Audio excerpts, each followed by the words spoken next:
संवाद और वितंडा, ये 3 तरह का बहस होता है और वितंडा में ऐसा होता है। वो बहुत हंसने लगे। मैंने कहा क्या हुआ? उसने कहा मेरा हस्बैंड हमेशा मेरे साथ वितंडा करता है। अब मैं समझ गया इस बात को कि मैं उसको वितंडा को तुरंत रोक दूंगा, वितंडा हो रहा है ये वितंडा है। अभी जो संवाद करना है, वितंडा नहीं करना है, विवाद भी नहीं करना है, हमें आपस में संवाद करना है, क्योंकि हमें जानने के लिए संवाद की जरूरत है। तो क्रिएटिविटी की दूसरी ये शर्त है कि हमें संवाद करना है। पहली शर्त है कि हम अपने विपरीत के विचारधारा के साथ एंगेज करें।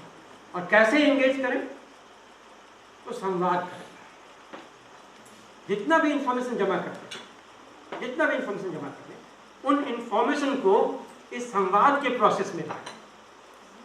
और कभी कभी ये खुद अपने साथ करना चाहिए, दूसरा ना भी मिले तो अपने साथ करना चाहिए। ये नहीं सोचना चाहिए मैं इसको ऐसे सोच रहा हूँ, सोचना ये चाहिए मैं इस बात को कितने तरीके से सोच रहा हूँ। जैसे मैं अपने क्लास में करता हूँ कि मैं पहले जाके एक व्यू पॉइंट देता हूँ, ये मेरा एक व्यू पॉइंट है। क्लास को 2 भागों में बांटता हूँ, एक को इसके पक्ष में बोलना है, दूसरे को विपक्ष में बोलना है। और थोड़ी देर के बाद दोनों को बदल देता हूँ। जो पहले पक्ष में बोलता था अब उसे विपक्ष में बोलना है, जो पहले पक्ष में बोलता था उसे विपक्ष और पक्ष को बदल देता हूँ। तो इससे आपका जो ब्रेन प्रोसेस है वो एक्टिवेट होता है। फिर आपका जो थिंकिंग प्रोसेस से बाहर आप निकलते हैं, थॉट प्रोसेस के बाहर आप निकल पाते हैं। ये थॉट प्रोसेस के बाहर निकल पाना ही सबसे बड़ी समस्या हो गई आजकल। ज़्यादातर हम लोग क्या करते हैं कि जो हमारा जीवन जैसे ग्रो किया है उसके उस प्रक्रिया में जो हमने अपने विचार बनाए हैं उन विचारों को सच मान के हम दूसरे को मारने तक को तैयार हो जाते हैं कि नहीं मेरा ही विचार सही है, तुम्हारा विचार बिल्कुल गलत है, और जो हमसे विपरीत विचार रखता है उसको मैं गोली से उड़ा दूंगा। ये जो प्रक्रिया शुरू हुई है, इससे निकलने के लिए creative thinking is a necessity even at the school level. स्कूलों में क्या हो रहा है आप देख रहे हैं आजकल, छोटे बच्चे दूसरे बच्चे को स्क्रू ड्राइवर से मार दे रहे हैं। ये क्यों हो रहा है? क्योंकि वो अपोजिट व्यू पॉइंट को कंसीडर करने को तैयार नहीं, या उनका थॉट प्रोसेस स्टक कर गया है। It is unimaginable to think that some child will kill another child to see to it that exam dates are extended. My God, in what kind of society are we living? क्योंकि उसका जो thought process है कहीं वो stuck कर गया। हम बच्चों को थिंकिंग प्रोसेस में नहीं डाल रहे हैं, बल्कि थिंकिंग प्रोसेस को हम रोक रहे हैं। और ये थिंकिंग प्रोसेस उनका रुक जाएगा तो वो एनर्जी किधर जाएगी? वो एनर्जी चैनलाइज होगी इस तरह की प्रक्रिया। जैसे ही किसी इंसान को आप थॉट प्रोसेस में डाल देंगे, आप देखेंगे कि क्राइम रेट वहां पर घट जाएगा। उस इंसान के अंदर जो क्रिमिनल ऑफेंस की टेंडेंसी हो सकती है वो खत्म हो। हम सब लोग जो इंसान हैं उसके अंदर इंडियन फिलॉसफी ने बड़ा अच्छा कहा है कि हम पुरुषार्थ और विकार के पुंज हैं। हमारे अंदर पुरुषार्थ भी है और विकार भी है। निर्भर करता है कि हम किस चीज को कैसे डेवलप करते हैं। स्टैनफोर्ड यूनिवर्सिटी में एक प्रयोग हुआ कि कुछ बच्चों को, कुछ स्टूडेंट्स को जो बड़े अच्छे माने जाते थे इंसान, उनको एक जेल में रख दिया गया और जेल में बहुत ही खराब कंडीशन बना दिया गया। जब वो लोग निकले वहां से 6 महीने के बाद, तो यूनिवर्सिटी के सबसे खराब बच्चों में वो थे। ये ट्रांसफॉर्मेशन कैसे हुआ? जेल के अंदर जाने के पहले वो सबसे अच्छे इंसान थे, जेल से बाहर निकलने के बाद सबसे खराब इंसान थे। ऐसा क्यों हुआ? क्योंकि जो जेल की परिस्थितियां थी उसने उनके उन भावों को जगा दिया जो भाव उनके खराब भाव थे। तो यदि समाज हमारे खराब भावों को जगाएगा तो वो निकल के सामने आएगा। क्रिएटिव थिंकिंग मेरे ख्याल से इंसान को डिफिकल्ट कंडीशन में भी नए उपायों को खोजने का तरीका दे सकता है। जो हमारा कॉन्फ्लिक्ट है, जो हमारे प्रॉब्लम्स हैं, वो प्रॉब्लम्स हमें डिह्यूमनाइज नहीं करते। इसके लिए जरूरी है कि हम उसे क्रिएटिवली सोचें। सच तो ये है कि दुनिया में जितने बड़े इनोवेशन हुए हैं वो डिफिकल्ट टाइम्स में है। इंसान जब डिफिकल्टी में जाता है, जैसे मैंने कहा कि इस कमरे के अंदर आपको बंद कर दिया जाए, फिर आपसे पूछा जाए कि यहाँ से निकलेंगे कैसे आप, तो आप उपाय ढूंढना शुरू करेंगे कैसे निकला जाए।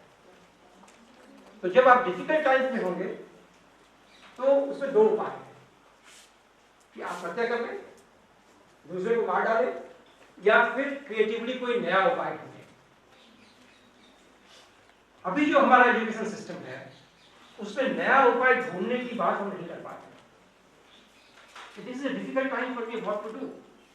Can I look for something new? ऐसा नहीं करके हम क्या करते हैं, हम निराश होकर डिप्रेशन में चले जाते हैं। और डिप्रेशन इतना बढ़ गया है, सारे IITs में, हमारे बड़े दोस्त IIT में पढ़ाते हैं, कहते हैं कि IITs के बच्चों के अंदर इतना ज्यादा डिप्रेशन हो गया है क्योंकि क्रिएटिविटी कम है।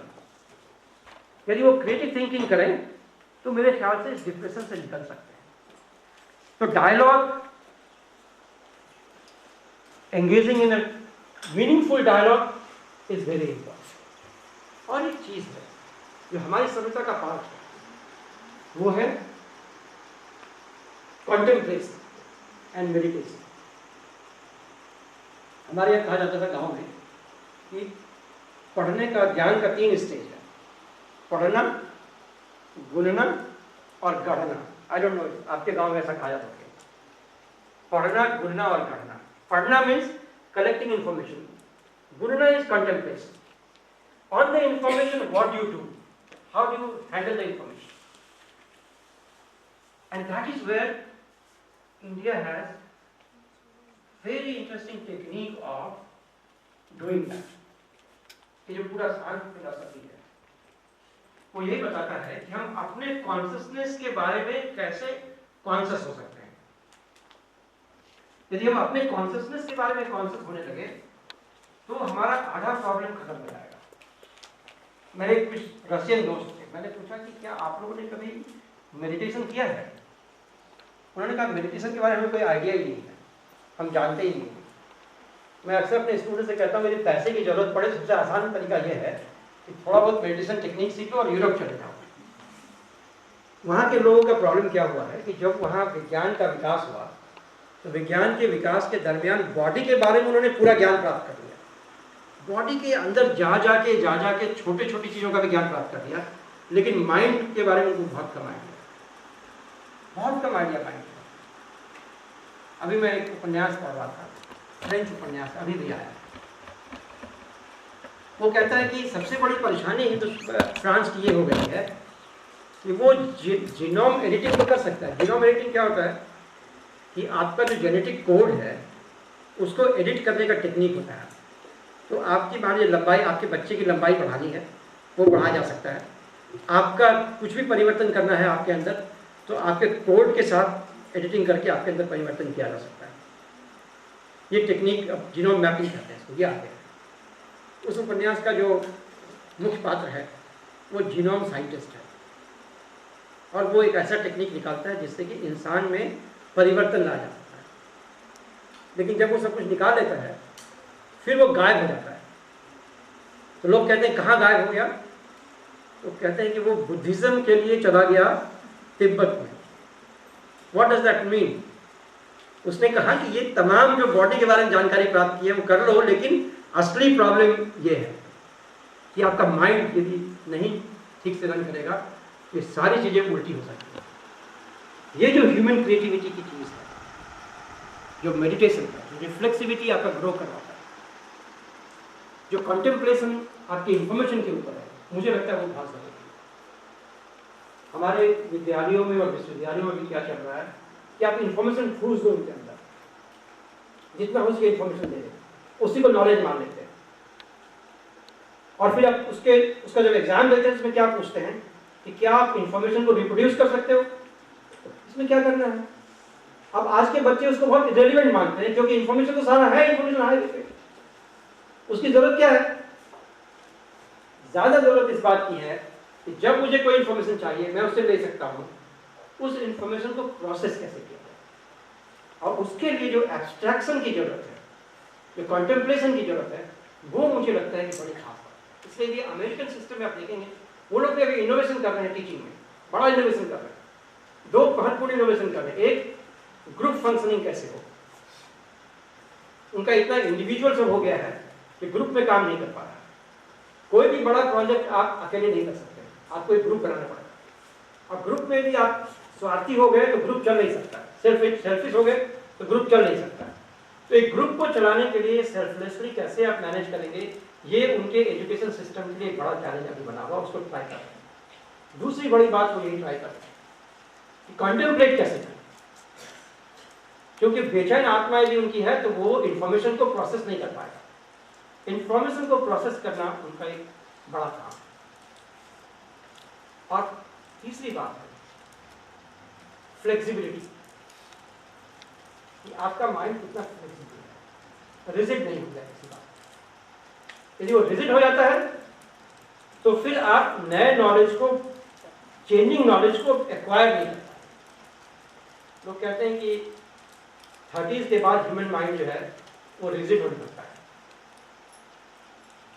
और चैलेंज ये है कि 30s के बाद उसको कैसे फ्लेक्सिबल रखा जाए। ये फ्लेक्सिबिलिटी पॉसिबल है यदि हम ये समझ सकें कि हमारा जो ब्रेन है वो एक क्रिएटिव मशीन है, जो हमारा माइंड है वो क्रिएटिव मशीन है, जो कॉन्स्टेंटली अपने आप को ट्रांसफॉर्म करने की क्षमता रखता है। और यदि हम डायलॉग में एंगेज करते हैं, अपने अपोनेंट के साथ पीसफुली डायलॉग करते हैं, क्रिएटिव डायलॉग करते हैं, तो हम उस चीज में आगे जा सकते हैं। And the last is the imagination, using imagination.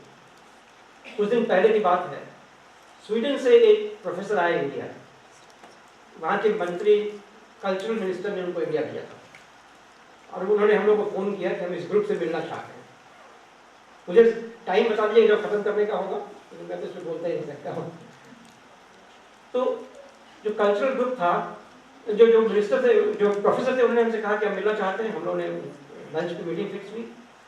उन्होंने कहा कि स्वीडन में लोग ये सोच रहे हैं कि हिंदुस्तान अगले 50 साल में दुनिया का सबसे बड़ा पावर हो जाएगा। हमने पूछा क्यों सोच रहे हैं, हमारे पास क्या है दुनिया को देने के लिए? टेक्नोलॉजी हमारे पास नहीं है, पैसा हमारे पास नहीं है, सस्ता लेबर और सस्ता रॉ मटेरियल देके तो हम दुनिया के सुपर पावर नहीं हो सकते हैं। There must be something else. उन्होंने एक बड़ी अच्छी बात की, उन्होंने कहा कि हिंदुस्तान के पास इमेजिनेशन है। उन्हें क्या मतलब इसका? कहा कि हमारी परेशानी ये है कि हमारे यहाँ इमेजिनेशन खत्म हो गया, हम नई बातों को इमेजिन नहीं कर पा रहे। मैंने पूछा क्या एविडेंस है इसका कि हमारे पास इमेजिनेशन है? उन्होंने कहा कि आपने ये फिल्म देखी है जो शाहरुख खान की फिल्म थी, क्या नाम उसका, जिसमें वो, हाँ क्या नाम था? देवदास।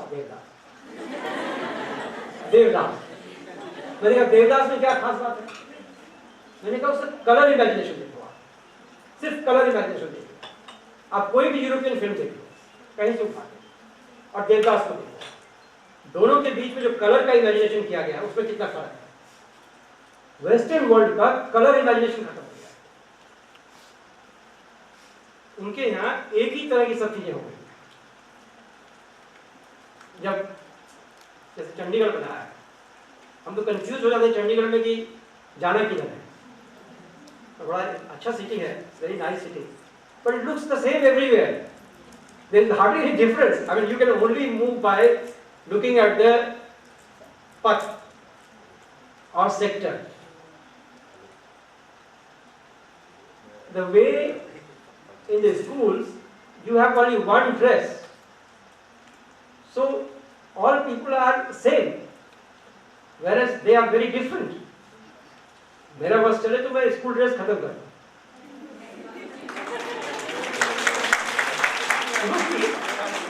स्कूल ड्रेस की बड़ी परेशानी ये है कि स्कूल ड्रेस तो मेरे कलर इमेजिनेशन को खत्म कर दे रहा है। मुझे कोई रंग आज पसंद है, कोई रंग कल पसंद होगा, मैं जब कपड़े खरीदने जाऊंगा तो मुझे, और बच्चों के लिए अपने कलर्स के चॉइस को एप्रिशिएट करवाने का दूसरा कौन सा मौका है? आप बताएं। आप उन्हें पार्टी में ले नहीं जाते ज्यादा, तो एग्जाम के चलते आज उनका सोशल इंगेजमेंट बहुत कम होता है। स्कूल में उसकी दोस्ती है, स्कूल के दोस्तों ने उसे दूसरे कलर में कभी देखा ही नहीं है, हमेशा एक ही कपड़े कलर में देखा है। What a great thing about it. तो कई जगह मुझे लगता है, जैसे क्लासेस क्या है, मुझे लगता है कि ऐसा क्यों होगा कि हर दिन 9 बजे मेरा मूड होगा अच्छा पढ़ाने का, और 70 बच्चे जो मेरे क्लास में बैठे हैं उनका मूड होगा मुझे सुनने का। ऐसा कहाँ संभव हो सकता है? किसी का कोई प्रॉब्लम होगा, किसी को ठीक से नींद नहीं आएगी, कोई किसी के लिए कोई और सवाल होगा, जो सवाल मैं क्लास में डिस्कस करने जा रहा हूँ वो उनका अपना सवाल नहीं हो सकता है। तो ये जो हमारा इमेजिनेशन का स्पेस है, वाइड इमेजिनेशन का जो स्पेस है, मुझे लगता है उसे खोलने की जरूरत, उसे और खोलने की जरूरत।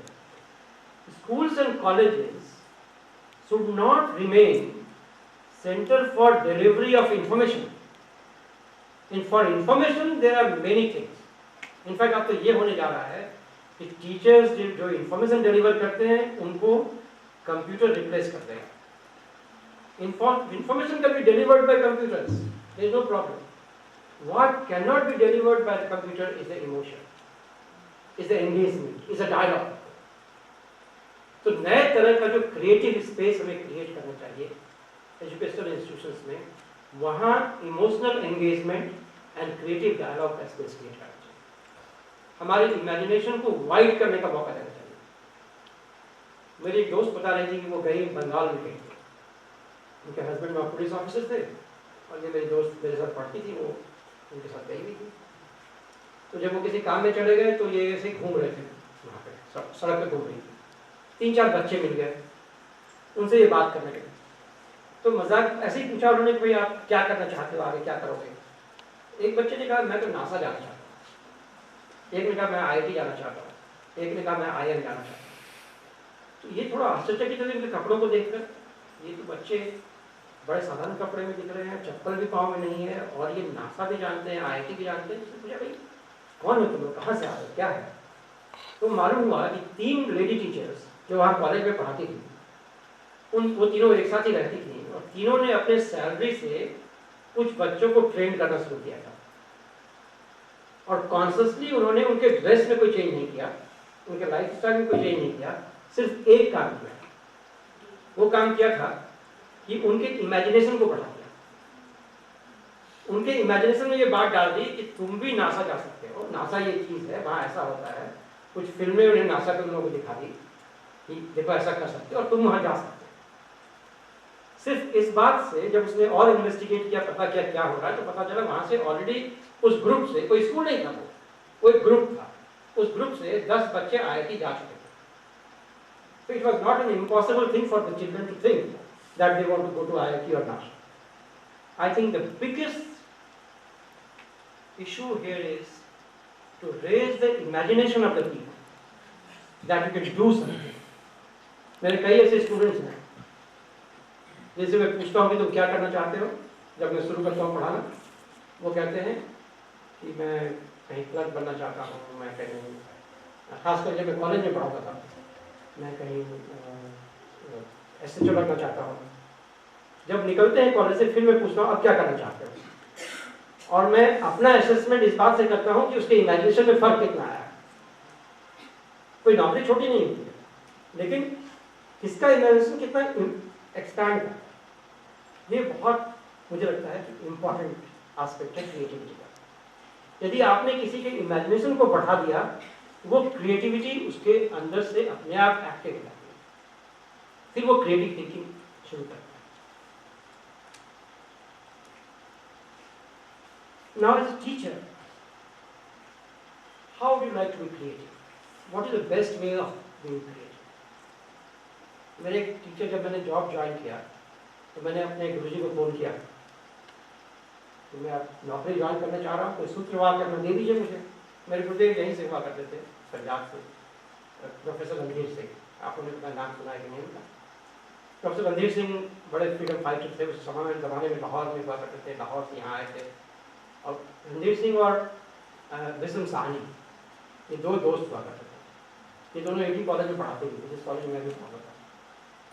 मैंने उनको फ़ोन किया कि मैं अपना टीचिंग जॉब शुरू करने जा रहा हूँ, आप मुझे कुछ अपना आशीर्वाद भी दीजिए और कुछ सूत्रवाद भी दीजिए। उन्होंने एक ही बात कही, उन्होंने कहा कि as a teacher you must be democratic with your students. अपने स्टूडेंट के साथ कभी भी पावर रिलेशन में मत आओ।